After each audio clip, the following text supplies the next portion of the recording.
Hello everyone, welcome back to my YouTube channel. So today we are going to discuss about the ninth chapter of NCERT class 6th. So इससे पहले हम जो है वो class 6th का ही जो है नाइन्थ चैप्टर का फर्स्ट पार्ट कर चुके हैं और इससे पहले हमने 8th चैप्टर जो है वो कंप्लीट कर लिया है। तो नाइन्थ चैप्टर में हमने फर्स्ट पार्ट में जो है वो काफ़ी सारी चीज़ें डिस्कस की, जिसमें हमने जो है पढ़ा कि किस तरह से जो ट्रेडर्स किंग्स एंड पिलग्रिम्स हैं वो किस तरह से जो है वो ट्रेड करते हैं, ट्रेडर्स क्या होते हैं, ट्रेड क्या होता है, ठीक है। और इसके अलावा हमने पढ़ा जो साउथ इंडिया है वो किस तरह से फेमस था गोल्ड के लिए और स्पाइसेस के लिए, जो काली मिर्च है और प्रीशियस स्टोन है, तो उसके लिए काफ़ी ज़्यादा फेमस था साउथ इंडिया, राइट। तो व्यापार भी जो है साउथ इंडिया का रोमन एम्पायर के साथ जो है वो काफ़ी जो है वो होता था। और साथ ही हम आज डिस्कस करेंगे the story of the silk root, ठीक है।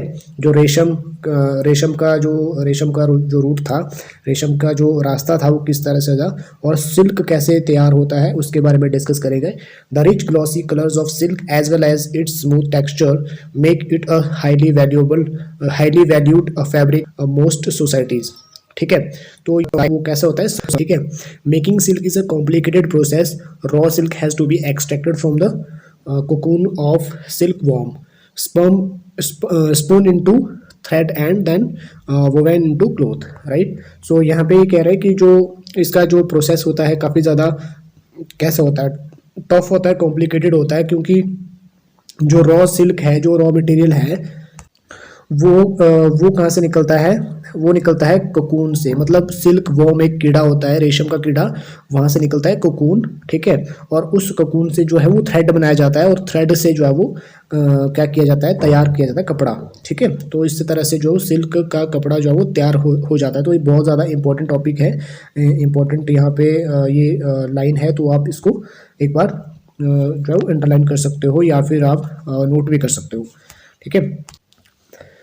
Techniques of making silk were first invented in China around 700 years ago, while the methods remaining a closely guarded secret for thousands of years. Some people from China who went to distant lands on foot, horseback, and camels carried silk with them. The path they followed came to be known as the silk route, ठीक है। अब जो technique थी silk route की, ये पे कहाँ पे तैयार बन के तैयार कहाँ पे हुआ था, ये हुआ था चाइना में, ठीक है। चाइना में बन के तैयार हुआ था। और इसके अलावा चाइना में बनने के बाद इसमें क्या हुआ, चाइना ने इसको क्या किया, सीक्रेट रखा, ठीक है। थाउजेंड्स ऑफ ईयर्स तक क्या रखा, इसको सीक्रेट रखा ताकि किसी को पता ना चले। तो 7000 साल पहले जो वो चाइना में डेवलप हुआ था क्या, सिल्क, ठीक है। सिल्क का जो कपड़ा था। और इसके अलावा इसको जो है वो अलग अलग जगहों पे जो है वो घोड़े पे, ऊंट पे, कैमल्स पे, या जो भी जो है कैरिड करने का जो सामान होता था उससे जो है अलग अलग रास्ते से, सिल्क रूट के रास्ते से जो है दूसरे कंट्री पहुंचाया जाने लगा, ठीक है। और sometime Chinese rulers sent gift of silk rulers in Iran and West Asia. अब जो चाइनीज रूलर्स थे वो क्या करते थे, गिफ्ट्स देते थे, जो कि ईरान और वेस्ट एशिया के रूलर्स होते थे, जो शासक होते थे, उनको क्या देते थे, उपहार में गिफ्ट देते थे, ठीक है। तो वो क्या करते थे, and from there the knowledge of silk spread further west. और इसी तरह से जो क्या हुआ, जो सिल्क का व्यापार है वो उसका क्या हुआ, स्प्रेड होने लगा, मतलब फैलने लगा पूरी तरह से, ठीक है। About 2000 years ago, wearing silk became the fashion among rulers and rich people in Rome. अब रोमन साम्राज्य में जो है, जो रूलर्स होते थे, जो रिच पीपल होते थे, तो उनमें ये फैशन बन गया, ठीक है। मतलब सिल्क का कपड़ा पहनना क्या बन गया, एक फैशन बन गया, ठीक है। तो इट वॉज वेरी एक्सपेंसिव, ये काफ़ी ज़्यादा जो है वो कैसा था, महंगा साबित हुआ था, क्योंकि इसको लाने के लिए क्या करना पड़ता, वे फ्रॉम चाइना, ठीक है। As it had to be brought all the way from China, ठीक है। तो चाइना से जब आता था सिल्क तो उस समय उसे काफ़ी ज़्यादा खर्च देना पड़ता था उस रास्ते का, क्योंकि along dangerous road through mountains and deserts, क्योंकि वहाँ पे जब लाया जाता था रास्ते में सिल्क तो उसमें जो है काफ़ी सारे खतरनाक रोड्स होते थे और काफ़ी खतरनाक वाली पहाड़ियाँ होती थी और डेजर्ट्स थे। People living along the road often demanded payments for allowing traders to pass through. अब वहाँ से निकलने के लिए, जाने के लिए वहाँ के जो लोग हैं वो क्या करते थे, जो भी ट्रेडर्स होते थे उनसे क्या करते थे, टैक्स लेते थे, या फिर उनसे क्या लेते थे, पैसे लेते थे कि भाई तुम लोग इधर से जा रहे हो, तुम्हारे को यहाँ से पे करना पड़ेगा, ठीक है। इस रास्ते को क्या करने के लिए, यूज़ करने के लिए। Look at the map 6 page number 76 77 जाके देख सकते हो, which shows the silk root and the branches. तो यहाँ पे जो है वो काफ़ी सारे सिल्क रूट दिखाए गए हैं और काफ़ी सारी ब्रांचेस दिखाई गई है कि किस तरह से जो सिल्क रूट है काफ़ी ज़्यादा चर्चित हुआ। Okay, some kings tried to control a large portion of the route. This was because they could benefit from taxes, tributes and gifts that were brought by traders traveling along the route. ठीक है, अब कुछ जो राजा थे उन्होंने क्या किया, उस बहुत बड़े एरिया को, उस बहुत बड़े पोर्शन को, उस बहुत बड़े रास्ते जो भी सिल्क रूट था उसको क्या करने की कोशिश की, कंट्रोल करने की कोशिश की। इसके लिए क्या करते थे वो, उससे इसके लिए उनसे काफ़ी ज़्यादा बेनिफिट होता था, क्योंकि वहाँ से उनको टैक्स मिलता था उस चीज़ का, जो सिल्क रूट होता था। ठीक है, और बदले में जो है वो उनको क्या देते थे, गिफ्ट्स देते थे जो ट्रैवल करने वाले होते थे। ठीक है, in return they often protected the traders who passed through their kingdoms from attacks by robbers. और वो क्या करते थे, जो रूलर्स होते थे बदले में वो क्या करते थे, उनकी रक्षा करते थे। जो भी रॉबर्स होते हैं, रॉबरी चोरी करने वाले या फिर लुटेरे होते थे, उनसे जो है वो उनकी रक्षा करते थे ताकि जो सिल्क रूट है प्रॉपरली सुचारू रूप से चल जाए। ठीक है, तो यहाँ पे अनदर जो है इंपॉर्टेंट टॉपिक है, the best known of the rulers who control the silk root were the Kushana who ruled over central Asia and north west India around 2000 years ago. तो सबसे ज़्यादा जो कंट्रोल था सिल्क रूट पे वो था कुषाण का। ठीक है, जिन्होंने 2000 साल पहले जो है वो सेंट्रल एशिया, ठीक है, एंड नॉर्थ वेस्ट में क्या किया था, अपना साम्राज्य स्थापित किया था। There 2 major centres of power were Peshawar and Mathura. तो उनके जो केंद्र थे, सेंटर थे किस चीज़ के, रूलिंग के, वो थे क्या थे, पेशावर और Mathura. Takshashila was also included in their kingdom. ठीक है, तो उनके किंगडम, उनके साम्राज्य में जो तक्षशिला भी शामिल था। During the rule branch of the silk route extended from Central Asia down to the sea ports at the mouth of the river Indus. ठीक है, तो यहाँ की जो शाखाएं थी, जो उनका जब वो रूल करते थे वहाँ पे, तो सिल्क रूट जो है वो काफ़ी ज़्यादा एक्सटेंड हो गया था। कहाँ पे, सिल्क रूट जो काफ़ी ज़्यादा एक्सटेंड हो गया था सेंट्रल एशिया से, जो इंडस वैली रिवर का जो जहाँ से मुहाना था वहाँ तक, तो वहाँ से जो है वो शिप होता था, जो सिल्क है वो दूसरी कंट्रीज़ के लिए भी शिप होता, जैसे कि रोमन एम्पायर है उसके लिए जो है वो शिप होता था। ठीक है, the Kushana were amongst the earliest ruler of the subcontinent to issued gold coins. अब कुषाण क्या थे, सबसे पहले रूलर थे जिन्होंने जो है गोल्ड कॉइन इशू किया था। These were used by traders along the silk root, जो कि किसके द्वारा, ट्रेडर्स के द्वारा सिल्क रूट में यूज़ किया जाता था।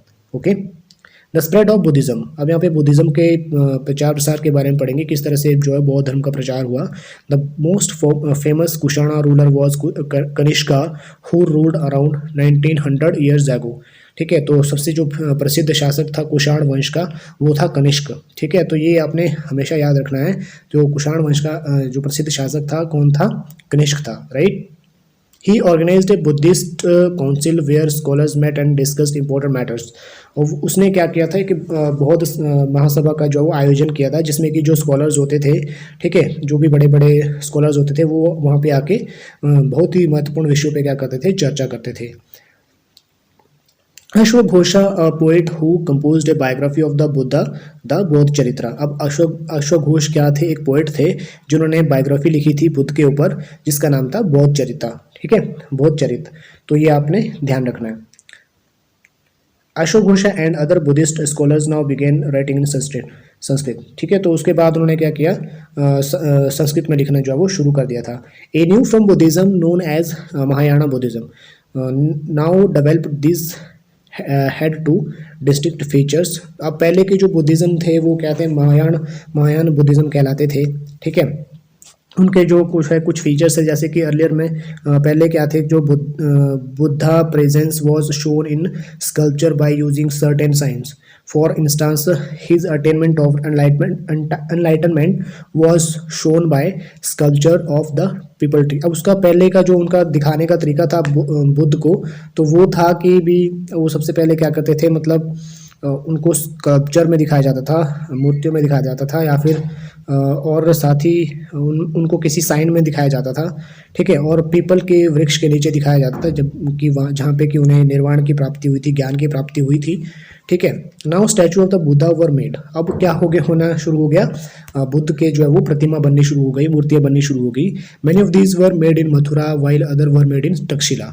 तो मथुरा में भी और तक्षशिला में भी दोनों तरफ जो है वो इनकी जो मूर्तियाँ हैं वो बननी शुरू हो गई। The second change was belief in Bodhisattva. अब दूसरा परिवर्तन क्या था? दूसरा परिवर्तन था बोधिसत्व।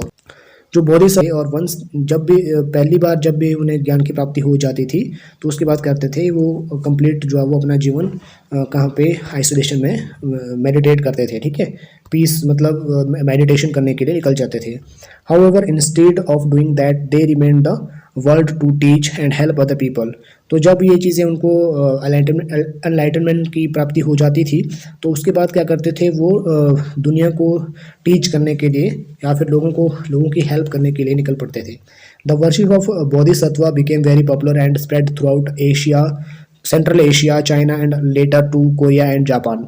ठीक है, तो यहाँ पे कह रहा है कि जो बुद्ध का जो बोधिसत्व का जो प्रचार था काफ़ी ज़्यादा पॉपुलर हो गया था और पूरी दुनिया में फैलना शुरू हो गया था। तो सबसे पहले जो है वो Central Asia, China and later to Korea and Japan, पहले जो है वो सेंट्रल एशिया, फिर चाइना और फिर कोरिया जापान में जो है वो फैलना शुरू हो गया बहुत ही तेज़ी के साथ। Buddhism also spread to western and southern India, where dozens of caves were hollowed out of hills of monks to live in. अब तो जो बुद्धिज़्म थे वो क्या करते थे, स्प्रेड करते थे, मतलब वेस्टर्न एंड साउथर्न इंडिया में बौद्ध धर्म का उन्होंने प्रचार किया और दर्जनों गुफाएं जो है वो उन्होंने वहाँ पे बनवाई हिल्स में, और जो मोंक्स होते हैं, मोनेस्ट्रीज होती है रहने के लिए। ठीक है, some of these caves were made on the orders of kings and queen, other by merchants and farmers. अब कुछ जो गुफाएं हैं वो राजा और रानियों के द्वारा के आदेश पर बनाए जाते थे और कुछ जो है वो जो भी व्यापारी होते थे या फिर जो भी किसान होते थे उनके द्वारा बनवाए जाते थे।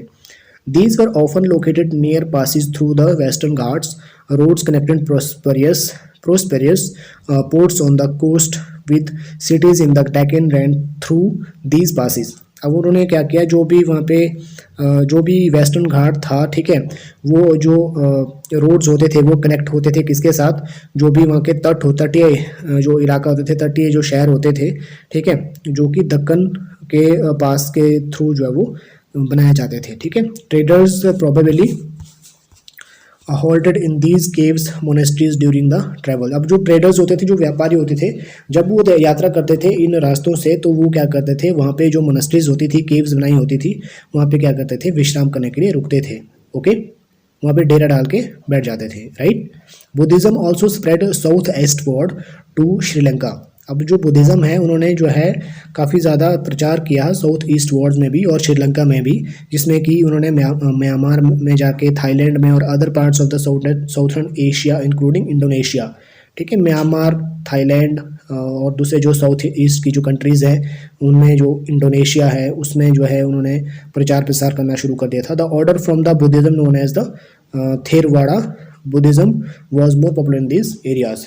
अब उस समय जो है थेरवाड़ जो एक बुद्धिज़्म था, बुद्धिज़्म मतलब थेरवाड़ का जो प्रचार था वो काफ़ी ज़्यादा पॉपुलर हो गया था इन एरियाज़ में, जिनमें कि बौद्ध धर्म का जो प्रचार जो वो करना जो वो शुरू किया था बुद्धिज़्म के द्वारा। ठीक है, तो ये था आज का second chapter. I hope second part ये वीडियो आपको थोड़ा सा हेल्पफुल लगा होगा और नेक्स्ट पार्ट में मिलते हैं नेक्स्ट वीडियो में। तब तक के लिए हैव अ नाइस डे।